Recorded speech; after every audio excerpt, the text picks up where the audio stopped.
What's up and welcome back to my channel. If you are new here, I'm Diana and I'm the creator of Money Boss Mama, and here I love to teach women how to save money, pay off debt, shift their money mindsets, as well as stick to a budget.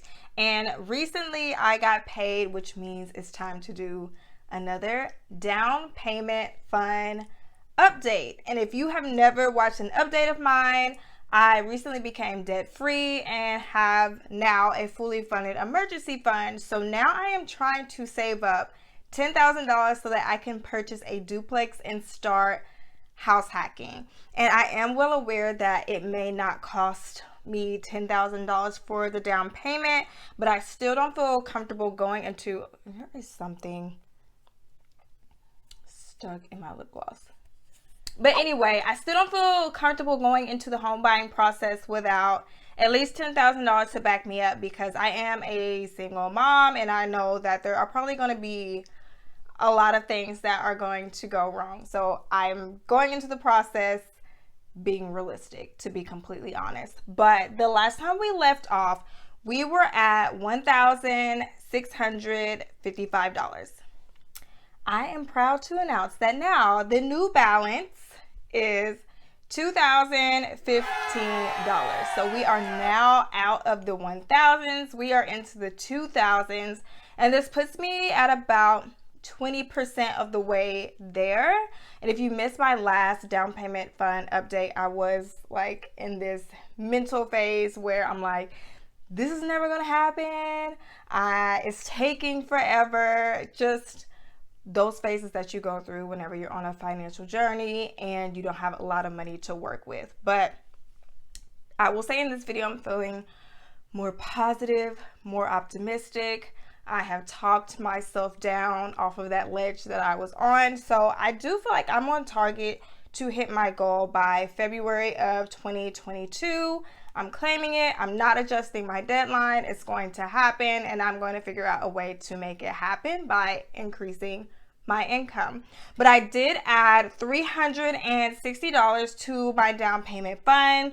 I budget $320 per paycheck, so $640 a month. But sometimes I am able to add extra money to that fund. And so this extra 40 did come from my business account. And I do have my business account about 3 years ahead of my expenses. Now, mind you, my monthly expenses, like the overhead costs, are very, very low because my program is online and I'm able to create most of everything that I need for my program. So it's just me running the show. Costs are very, very low. I just pay a few subscriptions a month. But I'm now at the point where now my business money, it can leak over into my personal funds, and I now feel comfortable taking some of the money out. So that's where that $40 came from, pushing it up to $360. Now, I did notice that a lot of you from my last down payment fund update were feeling the same way that I was, where you're just feeling like it's never gonna happen. It's taking so long. I'm getting discouraged. Things keep hitting me left and right. And I will say that's completely normal. That is completely normal, and it should be expected whenever you are trying to reach a new goal, because now you have a goal, you have a vision or destination in mind. So things are going, you're going to start picking up on things that would have normally happened anyway. But now that you have somewhere to go, it becomes like more of a burden, if that makes sense. But I do hope that you guys checked out my last video where I was just kind of like a random car chat where I was discussing what has helped me become confident with money. Like, even in my down times, I still walk and I still move with a certain level of confidence, like with my chest poked out, because I know that I can do it. I have faith in myself. So even when my circumstances are not looking like it's gonna happen, I still walk with faith, and that faith comes from confidence in myself, that even if I take 10 steps back, I'm going to move forward. I'm not going to just stay there at the place where it put me, or just continue to go backwards. I'm going to go forward, and if it moves me back 5 more steps, cool. I'm just going to keep walking forward, and then sooner or later the tug of war is going to balance itself out. But I do recommend that you guys watch that video. I'm going to link it on the screen above. But I did withdraw cash this time to stuff my cash envelopes. So I am now going to turn you guys around. Okay, so I got all of my envelopes out, and I actually went to the bank today so that I can show myself stuffing my cash. I used 30 out of this already, so I'm gonna have to figure out how to make change for my personal funds. All right, so I've got fun, I've got household, and I've got flex. I have not really been using a lot of cash recently, so I don't have a lot of ones. I don't have anything in household. Okay, so I've got some money in flex, and I just used another 10. And flex is really for beauty, so my beauty budget, I give myself $30 every paycheck, and oh, there's $1 in fun. All right, so $4 to add to my singles pile. I'll put that off to the side.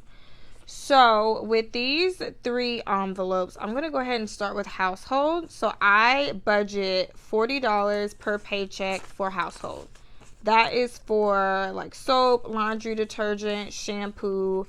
Obviously, those expenses or those type of purchases aren't made regularly. So the $40 every paycheck, it does pretty much satisfy all of our needs, so me and my kids. And sometimes I'll even have enough to roll over into the next pay period because I can come under budget really quickly with 2 kids. So I'm going to put the $40 in here.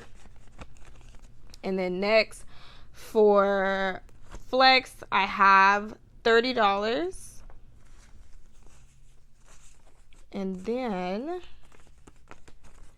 and I'm going to be honest, this $30 gets wiped out super fast. So I don't expect to have this $30 in the next few days. But last pay period, I really didn't buy anything. And then fun, I budget $120, and then I add an additional $20 to my Starbucks app. And then once that $20 is up, I'm back to making at-home coffee. But I will have to see if I get the $120 because I just took myself out for lunch. And depending on when I upload this video, you guys might actually see that. So 20, 40, 50, 60, 70, 80, 90. Okay, that's perfect. So yeah, because I spent 30. So $90 left, and it is payday. Lunch was a little expensive, so I'll be eating at home. I also want to show you guys the new wallet that I have and how I'm actually carrying around my cash envelopes now. So you remember last time I had a little pouch that I kept these in, and then I had this big bulky wallet, and it was just taking up too much room in my purse. So now I got this wallet from my sister for Mother's Day.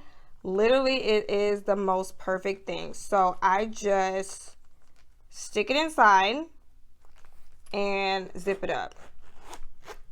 And so they do sell wallets like this for specifically for cash envelopes that are large enough to hold them. I don't know if there are, I don't know the price on them, but I know that I looked one time and it was kind of pricey. But I will say thank you, Michael Kors. And also, if you are someone who does not want to spend a lot of money on a Michael Kors wallet, just look for a larger wallet if you want to start using cash envelopes. I recommend just using a wallet for everything, because if you try to separate your cash envelopes out into maybe another pouch, it's just going to take up too much room in your purse, trust me. All right, but hopefully this video was super entertaining to you guys. Let me know down below, how's everything going? So how are those money goals? How is your budget going? And I will catch you all in the next one.